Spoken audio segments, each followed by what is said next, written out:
Anong mensahe ang kailangang marinig ng mga Aries sa period na to?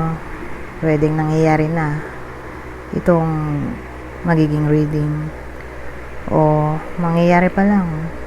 Kung hindi man para sa inyo itong magiging reading, di baka para sa someone na malapit sa inyo o kakilala nyo mismo.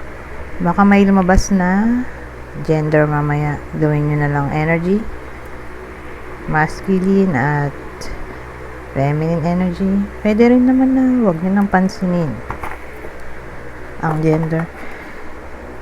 Hindi ko masasabi kung anong magiging reading, kung positive ba o negative. Depende sa kung anong mapipick up kong energy. Walang masama kung papanoorin ang sun, moon at rising sign. Kasi baka alin man sa mga yan ay mag-resonate na sa sitwasyon nyo. Excuse me. Medyo inubo ako kasi nagkasakit ako eh. Hindi pa rin magaling. Pang 7th day ko na. Kaya wala akong magawa kundi tiisin na lang yung ubo. Kasi wala akong masyadong video na nowadays. Kaya kailangan humabol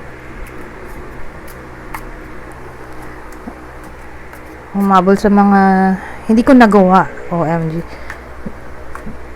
ng mga video na kinulang na sa time at dahil nagkasakit ako. Anyways, simulan na tayo.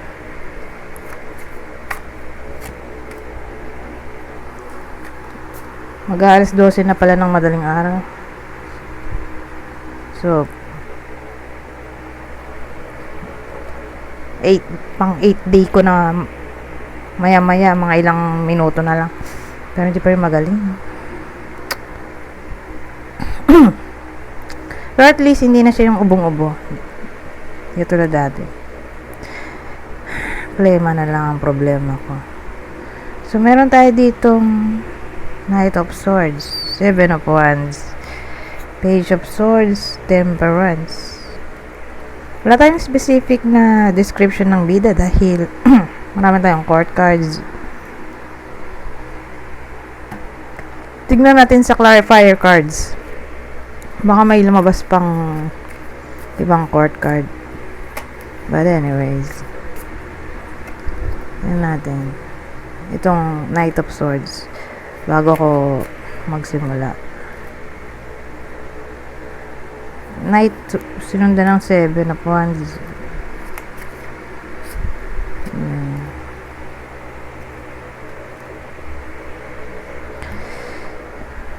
Knight of Swords, oh.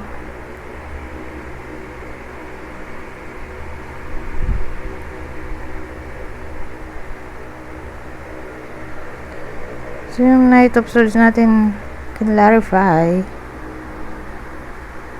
ng The Wheel of Fortune, 9 of Swords, 8 of Swords. Ganda sana nito, kaya nagtuloy-tuloy dito sa Swords. Puro Swords. Knight of Swords yung clarify natin.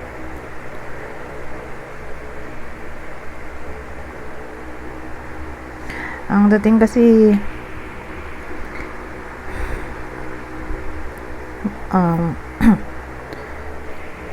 may someone na naghihintay ng communication, pero for some reason hindi nangyayari So kaya ayun, na-stuck siya sa sitwasyon na lagi siya nagwo-worry, marami siyang fears sa panahon na hindi sila nag-uusap nung person niya.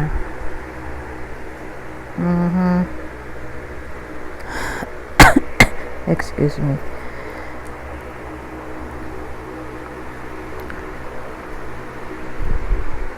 Ngayon, may 7 of Wands tayo. So, iniisip ko yung 7 of Wands. Mukhang may competition na nangyayari.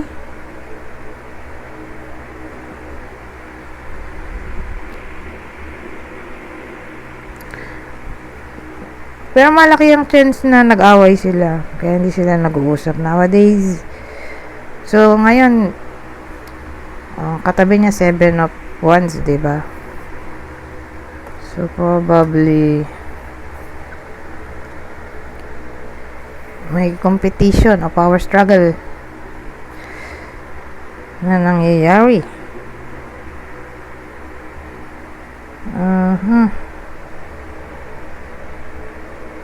Teka, 9 pala yun. 9 at 7 of swords ito. Kala ko may 8 eh. 9 pala to at 8 of swords.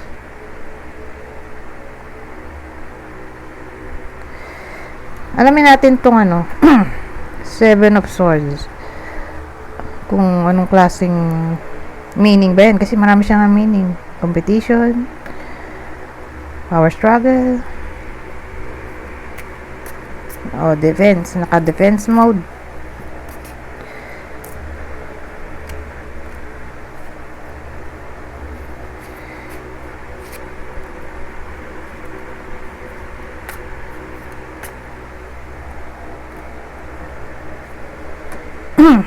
So, nandito yung dalawang emperor,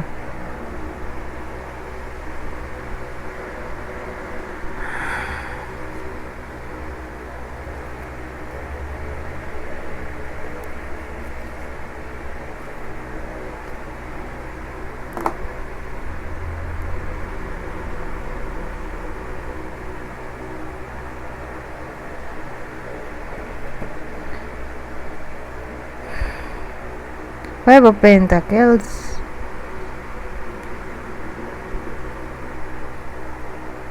So, ito yung bida natin. Yung dalawang yan.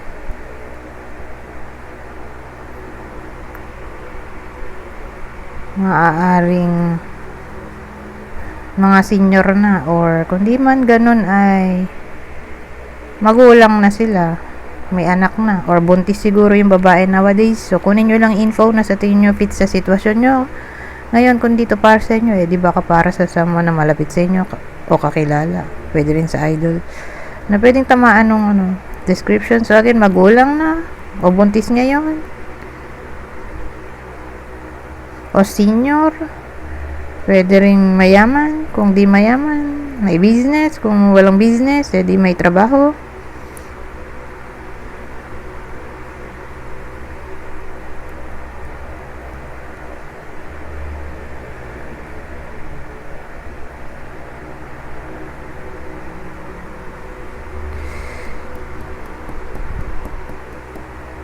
Ayan to, Five of Pentacles. Kasi may isa dyan sa dalawang yan. Probably ito. Kasi siya yung malapit dito eh. Kasi ito pwede rin may kinalaman sa feeling neglected. Yung parang napabayaan. Feeling niya.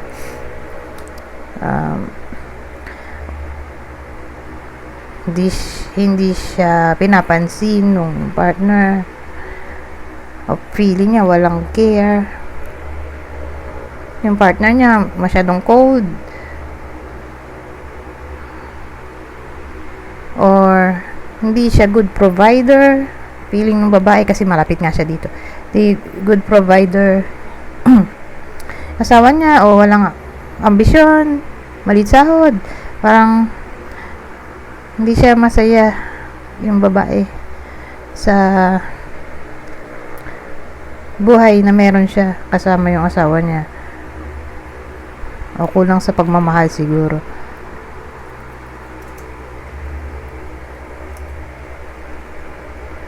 Yan ang dating.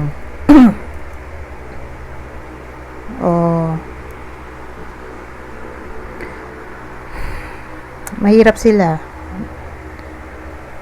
Kasi pwede rin ito yung poverty o insecurity. insecure yung babae sa pera, topic ng pera.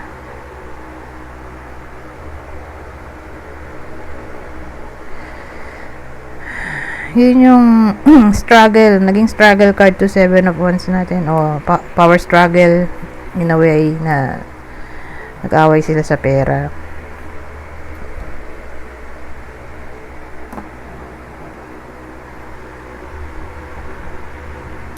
Ngayon, may Page of Swords tayo.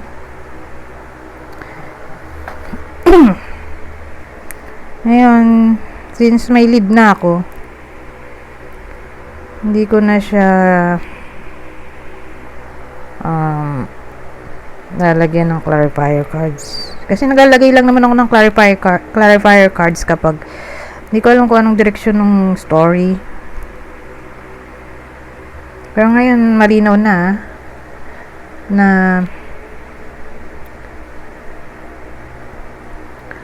tawag dito, may financial problem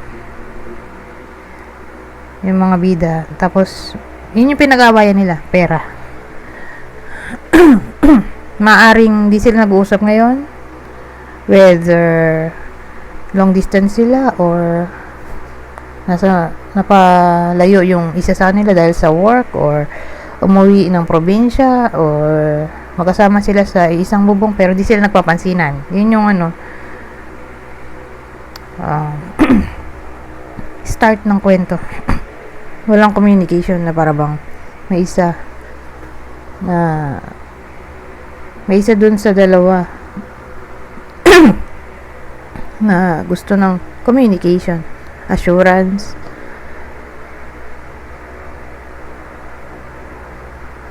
Tungkol sa connection nila, or naghihintay ng apology. Basta hindi sila nag-uusap, whether magkasama sila o hindi sila nag-uusap nowadays.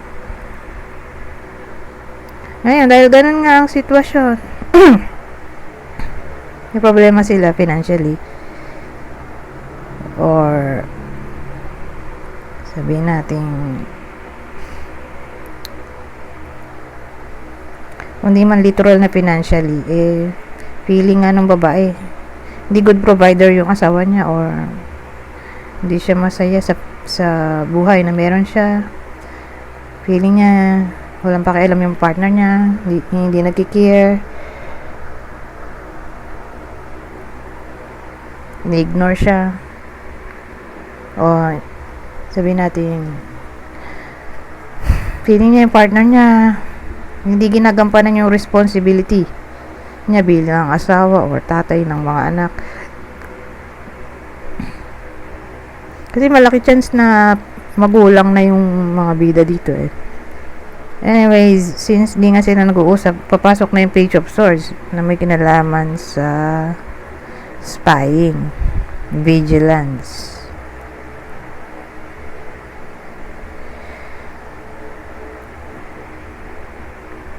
O someone na nag-i-investigate.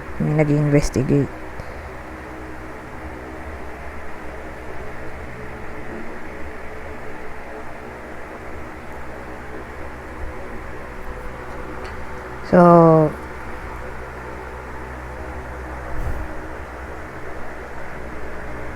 may someone na ganun.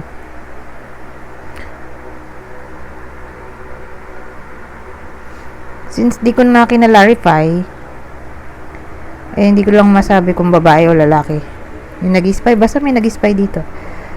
Ngayon, tong Temperance, ito magandang part. Di ko na kasi kinaklarify dahil hahaba yung reading natin. Marami pa tayong cards na gagamitin.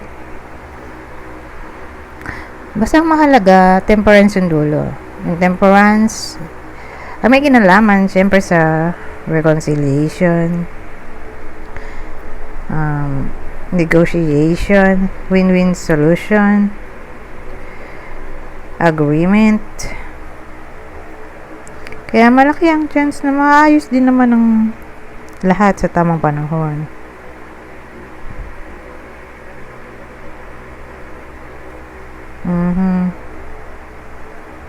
Babalik ang sense of balance, tranquility, peace. Ngayon, kung sobrang barat ng partner, kasi moderation din naman ang meaning yan, hindi na siya magiging super barat. So, magpo-provide na siya ng pera dito sa part na to, kung yun ang gusto ng babae. Nangingi siya ng pera. Para magkabati na sila, gagawa ng paraan yung lalaki para magkapera. Para lang magkaayos sila. So, again, depende kung ano yun ang gusto, pera. Ngayon, kung nasobran sa coldness, di magiging warmth na yung energy nung lalaki. Magiging affectionate na siya at babalik na ang balance dito sa temperance. Anyways, love reading to, no? Dahil dyan, lalagay tayo ng clue. So, yung clue natin, eto. So, dito sa part na to, ito yung possible partner o person ng Aries sa reading na to. Libra, Leo, Taurus. Ngayon, kung di man para sa inyo tong reading, di ba ka para sa someone na malapit sa inyo, kakilala o idol, kunin nyo lang yung clue na fit sa kakilala nyo. Siyempre.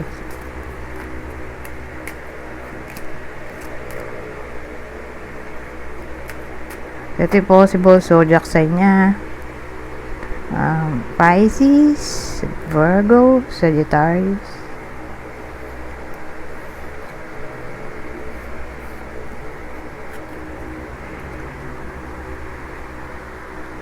Teka, ayusin ko lang to. Ito yung ginamit ko kanina para mabilis ako makapag-ayos. Iyan. Teka. Ngayon, dito naman tayo sa susunod. Ay, hindi ko nang malimutan tong isa pang clue. So, may isa pa pala tayong clue. So, same instruction. Kung di man para sa inyo tong clue, di ba ka para sa person nyo, kakilala o idol. Kunin nyo lang yung clue na sa tingin nyo ay fit sa sitwasyon nyo o sa kakilala nyo. So, may someone na may lahing Hispanic or Latino. Okay, baka may iba sa inyo na nasa bansang ang lingwahe ay Spanish.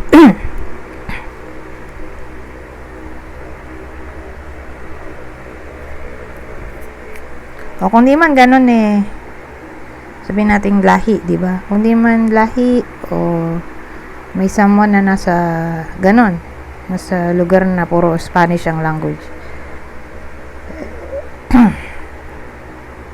Baka ito yung person nila, may lahing ganun. Or foreigner na lang siguro para mas realistic. Pwede rin may iba sa inyo na foreigner yung person nila o partner. O baka kakilala nila.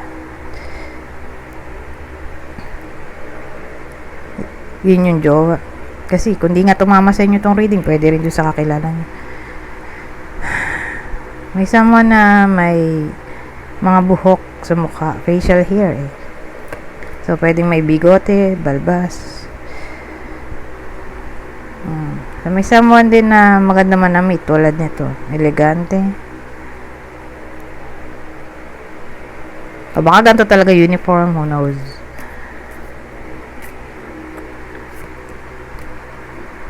O ganito lang manamit. Wow. Di bongga, mayaman siya pag ganyan. Ito naman, mataba. Plus size May someone na mataba. Anyways, lipat na tayo sa susunod.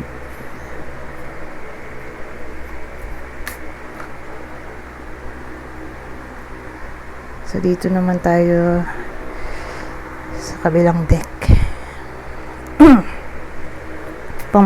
Mensahe ang masasabi nito. Absent, ay absence. Absent. Protector. Ano yun? Absent ang protector. Okay, parang walang protection. Ano? Anyari.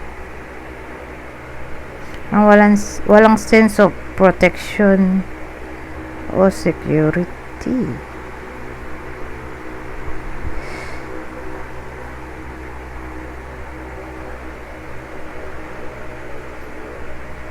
Safety.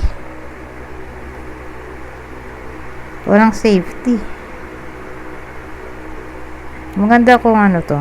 I-clarify natin tong part na to. Dahil walang direction.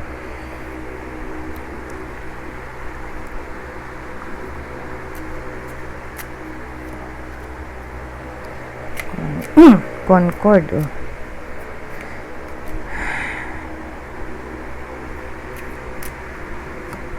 Ito tower.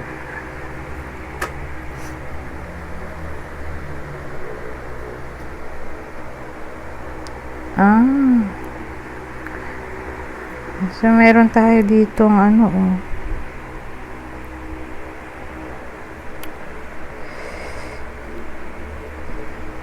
Ito, rapiers.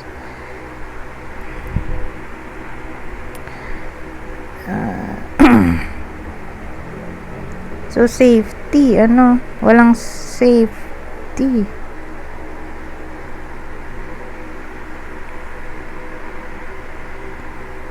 Accord pala to, concord naman ako. Accord o hand.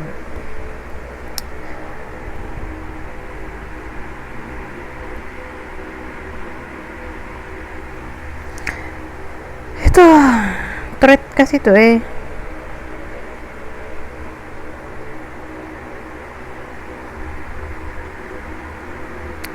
Ba't gano'n?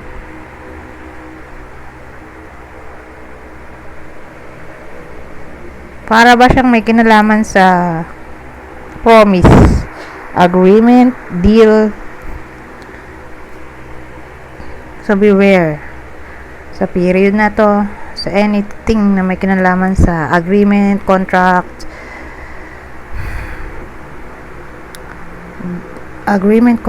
deal, promise, negotiation. Lalo na kung may kinalaman sa business at nandito tong tower business o legal documents. Kasi may nga tayo rapiers. Na para bang matinding away kasi to eh. Mas malalang version ng broomstick.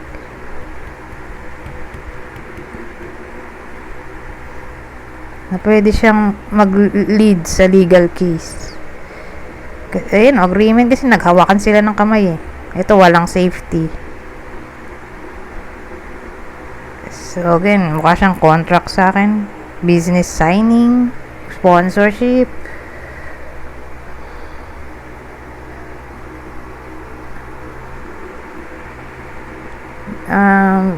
Legal na lang.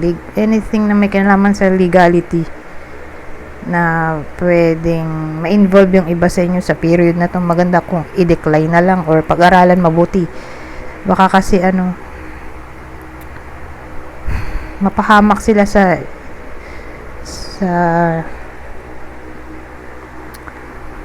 papasukin nilang documents ba o collaboration, teamwork, ganun eh. Parang mapapahamak sila sa ganoong dating. So sabi, sumali daw sa kanila, sa paluwagan, investment, basta grupo sila, ganun, example lang. Tapos ayun, joke time pala. Scam pala. Pwede rin ano to, scam. Na-scam sila. Business proposal, pwede rin. Or job proposal, kuno-kuno. Tapos hindi pala ganun. Sabi, tutulungan daw mag-abroad. Example lang.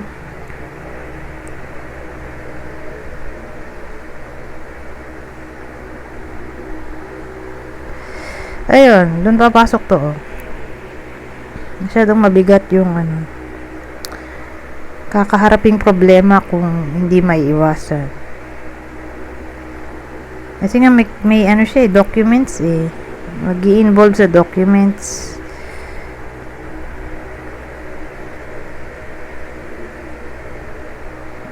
Na wala naman palang kasiguraduhan.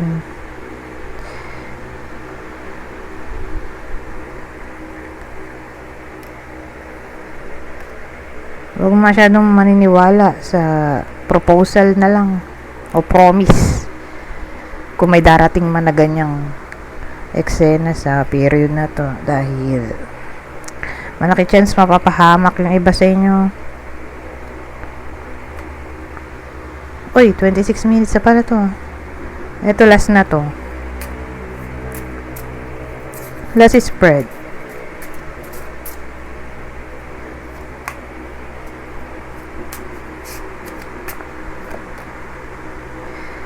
So, may mga tao, sitwasyon na hindi nyo na kailangan nyo ng purgahin sa katawan nyo, sa sistema nyo. So, in short, may mga taong toxic ba? O hindi nyo na kailangan. Tao, sitwasyon na hindi na kayo nagbe-benefit o hindi na healthy sa inyo, na kailangan nyo ng i-let go dito para makuha nitong self-worth. So, in short, mahalagang pahalagahan ang sarili sa period na to. Makukuha nyo lang yun kung may i-let go kayo na something, sitwasyon o tao na toxic o hindi na healthy sa inyo. Anyways, hanggang dito na lang. Goodbye for now.